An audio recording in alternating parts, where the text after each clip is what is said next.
Hi everyone, it's Haley Malnicki here, your school dietitian, back with another recipe revolving around apples. And today I'm going to be making my individual apple crisps. Now these are a great recipe to make now, especially because in the times of COVID, I know no one really wants to be eating out of the same dish as everyone else. So this is easy and everyone gets their own.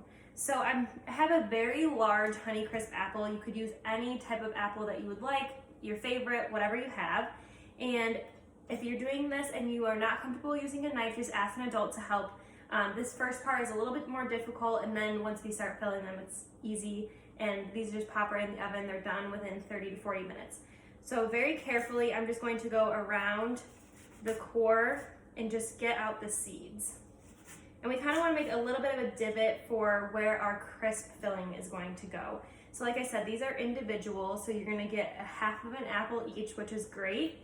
And again, you can use small apples. These are extremely large Honeycrisp apples, but your normal size apple should be the perfect serving. Just gonna take out the core. We don't want any seeds in here. We want to pop that aside. Oh, this one has lots of seeds. All right, so we just want all the seeds out in the tough core part that we're not going to be eating.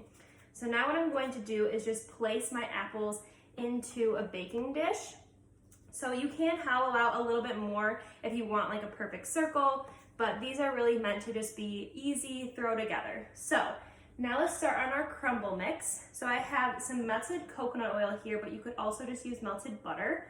And I'm going to add in the rest of my ingredients. So I'm going to be adding maple syrup to sweeten it up a little bit, and then some fall flavors.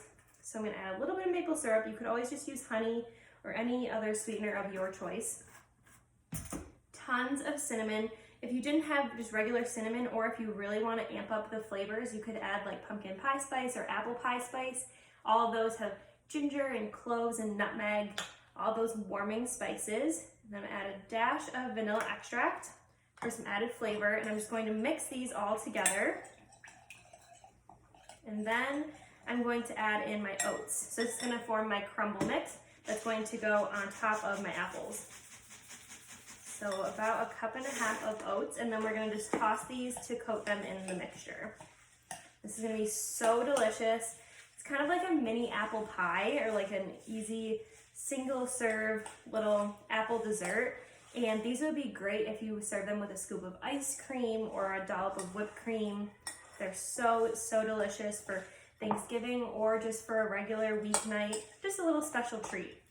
All right, so now I have my crumble mix, and then I'm gonna move over to my apples. So basically we're just going to add our crumble mix on top of our apples, and that's it. This is how easy it is. So I'm going to scoop my oat mixture right into the area where the core was. And if you add a little bit more, or if some falls off, it's just extra bits for later on. I like to really coat the apples in this topping, so I kind of put it all over the top. So you just want to scoop this into the crevice, and then these just go right into the oven at 350 degrees for about 30 minutes, or until the apple is soft and the crisp is nice and crunchy. So there you have it. And for all of these recipes, you can find them on the Mix 102.5 Facebook page, as well as their website, and on our Farm to School Mohawk Valley Facebook page, and on YouTube at OHM Dietitian. I hope you guys enjoy, and I'll see you later this month.